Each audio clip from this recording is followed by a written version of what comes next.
Olá a todos. Nesta aula vamos falar do crédito pessoal, que é um tipo específico de crédito aos consumidores, conforme se refere na aula de noções básicas sobre crédito. São classificados como crédito aos consumidores os empréstimos concedidos por instituições de crédito a pessoas singulares que utilizem esse dinheiro para fins não profissionais. Por exemplo, se um médico pedir um empréstimo para comprar móveis para o consultório, essa compra tem um fim profissional, já que se destina ao exercício da sua profissão. Mas se o mesmo médico recorrer ao crédito para comprar móveis para a sala de sua casa, a finalidade do crédito já é não profissional. Este último contrato é considerado crédito aos consumidores. O primeiro não é. Vejamos então as características que fazem com que um crédito aos consumidores seja considerado um crédito pessoal.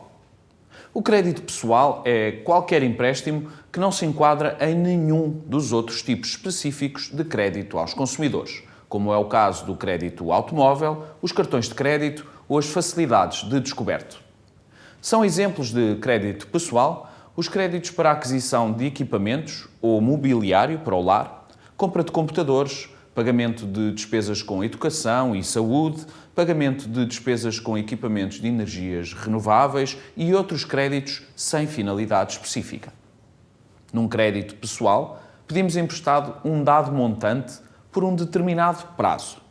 Por exemplo, um empréstimo de 5.000 euros a reembolsar no prazo de 2 anos.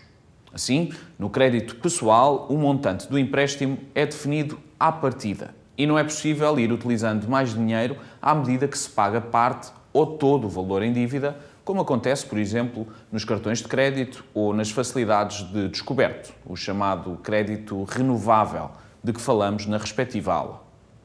E como vimos, o crédito pessoal tem também um prazo definido, ou seja, é um contrato de duração determinada, ao contrário dos contratos de cartões de crédito ou de facilidades de descoberto. No exemplo do empréstimo de 5.000 euros por 2 anos, o crédito estará pago no fim desse prazo. Vamos agora ver outras características do crédito pessoal que devemos considerar antes de contrair o empréstimo. Além do montante e do prazo do empréstimo, devemos ter em conta a taxa de juro. A taxa de juro pode ser variável ou fixa. A taxa de juro variável tem duas componentes: o indexante, que será a Euribor a 3 meses, a 6 meses ou a 1 ano, e o spread, que é definido no momento da contratação. Como o valor do indexante é revisto periodicamente, de acordo com o prazo da Euribor, o valor da prestação mensal varia ao longo do tempo. Também existem os empréstimos com taxa de juro fixa, que é definida no momento da contratação e que se mantém ao longo do prazo do empréstimo. Devemos também analisar o regime de reembolso, isto é, a forma como vai ser pago o empréstimo. Em geral, no crédito pessoal, as prestações são constantes de capital e juros. Nos casos em que o crédito pessoal tem uma taxa de juro variável, o montante da prestação só se altera com a revisão periódica do indexante, a Euribor. Nos casos em que o crédito pessoal tem uma taxa de juro fixa, a prestação mantém-se igual até ao fim do prazo do empréstimo. Outro aspecto a considerar são as comissões associadas ao crédito pessoal. E podem ser diversas as comissões, como por exemplo as comissões de abertura, de dossiê ou de análise de processo de crédito cobradas no início do contrato e as comissões relativas ao processamento das prestações cobradas ao longo do contrato. Para além dos juros e das comissões, os custos do crédito pessoal incluem ainda os impostos associados ao crédito e os encargos com seguros que sejam exigidos pela instituição para a celebração do contrato. No crédito pessoal, existem duas medidas que refletem os custos totais do crédito: a taxa anual de encargos efetiva global, TAEG, e o montante total imputado ao consumidor, METIC. A TAEG indica os custos totais do crédito em percentagem do montante do empréstimo. O montante total imputado ao consumidor corresponde ao valor global que pagamos pelo empréstimo, ou seja, é a soma do montante do empréstimo e dos respectivos custos com juros, comissões, impostos, seguros e outros encargos.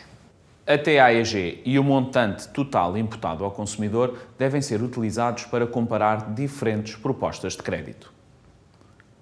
Uma outra característica do crédito pessoal que é comum a todo o crédito aos consumidores é o facto de estar sujeito a um regime de taxas máximas.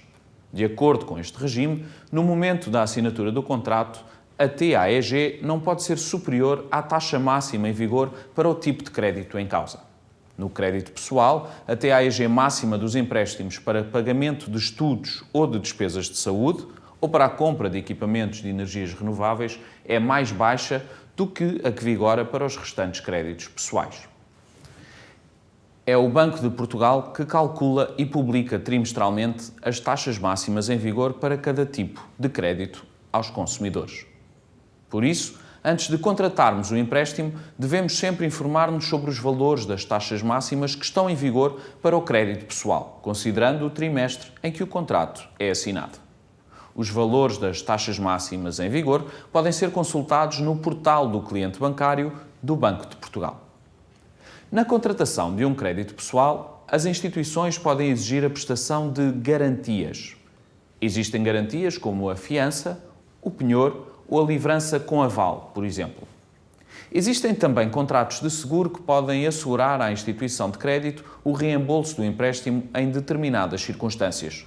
Para um maior detalhe sobre este tema, podem assistir à aula sobre garantias do crédito. Importa ainda referir dois aspectos a ter em conta após a assinatura de um contrato de crédito pessoal. O primeiro relaciona-se com a possibilidade de desistirmos do contrato de crédito durante 14 dias após a sua assinatura. É o chamado direito de livre revogação. Não é necessário apresentar uma justificação para desistirmos do contrato, mas temos de avisar a instituição por escrito, devolver o dinheiro que nos foi emprestado e pagar os juros relativos ao período do tempo decorrido. O segundo aspecto relaciona-se com a possibilidade de reembolso antecipado, isto é, com a possibilidade de pagarmos a qualquer momento todo ou parte do dinheiro que pedimos emprestado. A vantagem de fazer reembolsos antecipados é reduzir o valor da dívida, o que permite reduzir o valor das prestações mensais e pagar menos juros pelo empréstimo.